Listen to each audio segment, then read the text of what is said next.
Bonjour et bienvenue à cette nouvelle séance qu'on va consacrer à l'évaluation et à la remédiation des notions de grammaire que nous avons vues durant la première semaine et la troisième semaine de la séquence 5.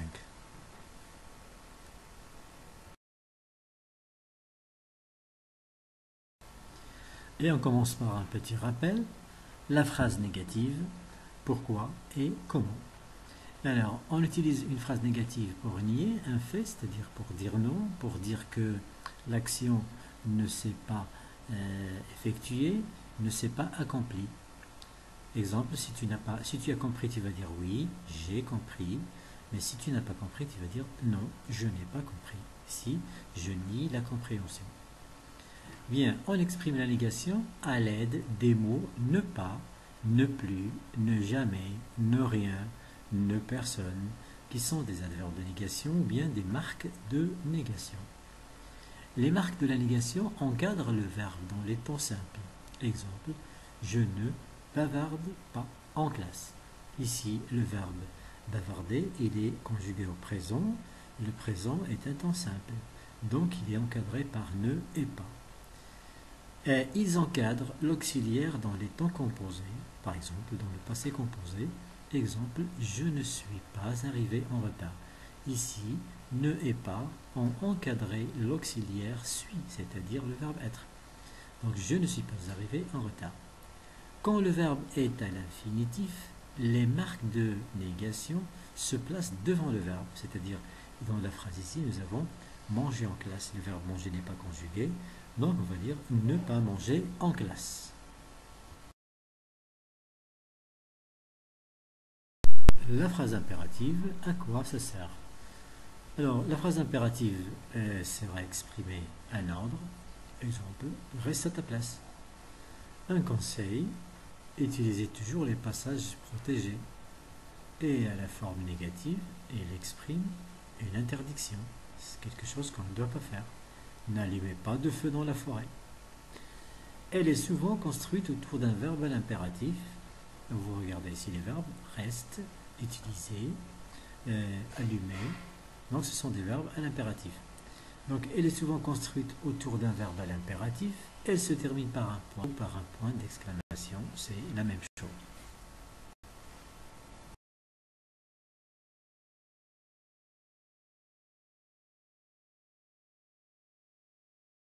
Je m'évalue.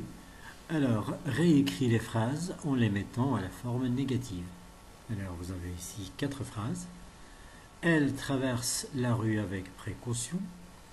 Nous avons mis nos ceintures de sécurité. Le feu clignote toujours. Elles prennent encore le tramway pour aller au stade. Allez, à vos stylos.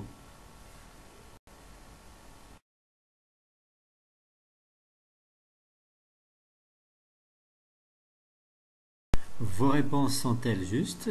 Voyons ça. Elle traverse la rue avec précaution. Nous avons un verbe conjugué à un temps simple, c'est le présent. Donc les adverbes vont encadrer le verbe. Donc on va dire elle ne traverse pas la rue avec précaution. Nous avons mis nos ceintures de sécurité. Ici nous avons un temps composé, c'est le passé composé. Donc les adverbes de négation vont encadrer l'auxiliaire avoir. Nous n'avons pas mis nos ceintures de sécurité. Le feu clignote toujours dans la phrase, il y avait le mot toujours, donc automatiquement dans la phrase négative, on va employer le mot jamais. Le feu ne clignote jamais. Elles ne prennent plus le tramway pour aller au stade. Vous voyez ici que nous avons utilisé le mot plus parce que dans la phrase affirmative, nous avions le mot encore. Donc on dit, elles ne prennent plus le tramway pour aller au stade.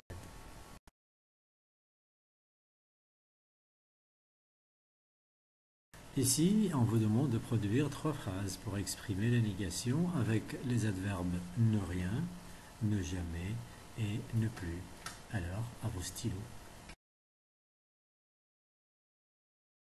Réponses. Alors, bien sûr que vos réponses vont être différentes des miennes, mais je vous donne ici un exemple.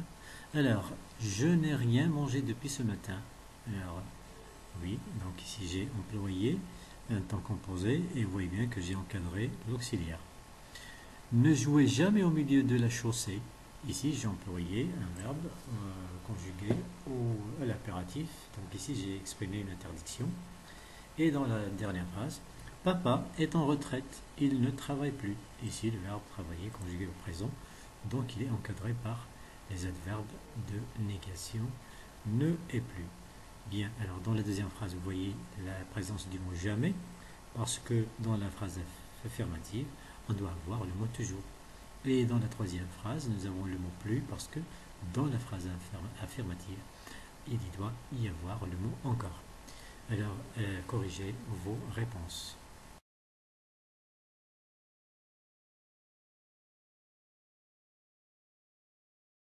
Les phrases impératives maintenant. Alors nous avons ici 6 phrases à transformer en phrases impératives. Tu dois tourner à droite. Nous respectons les piétons. Vous devez faire attention en traversant. Tu dois utiliser ton panneau de signalisation en cas de panne. Nous mettons nos casques.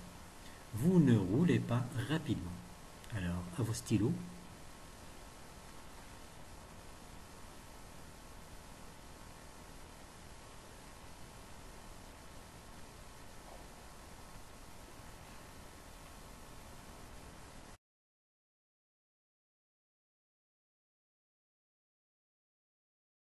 Vos réponses étaient-elles correctes? On va voir ça. Alors, première phrase. Tu dois tourner à droite. Tourne à droite. Alors, ici, vous remarquez que qu'on a enlevé le verbe devoir et on a conjugué seulement le verbe tourner à l'impératif à la deuxième personne du singulier. Et c'est comme ça toujours. On enlève le verbe devoir et on conjugue le verbe qui le suit. Deuxième phrase, nous respectons les piétons. Ici, c'est le verbe conjugué au présent, donc il suffit d'enlever le pronom nous et on dit respectons les piétons. Vous devez faire attention en traversant. Ici aussi, nous avons le verbe devoir, donc on va le supprimer, on va dire faites attention en traversant, parce que le verbe devoir ici est conjugué à la deuxième personne du singulier.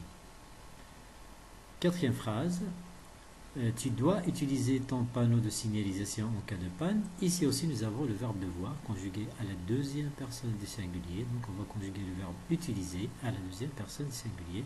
Bien sûr, à l'impératif, utilise ton panneau de signalisation en cas de panne. Nous mettons nos casques. Ici, c'est aussi le présent. Donc, il suffit d'enlever le pronom et on va dire mettons nos casques. Et dans la dernière phrase, il s'agit d'une interdiction. Donc, on va dire nous ne roulez pas rapidement. Et j'espère que vos réponses étaient justes. Sinon, corrigez.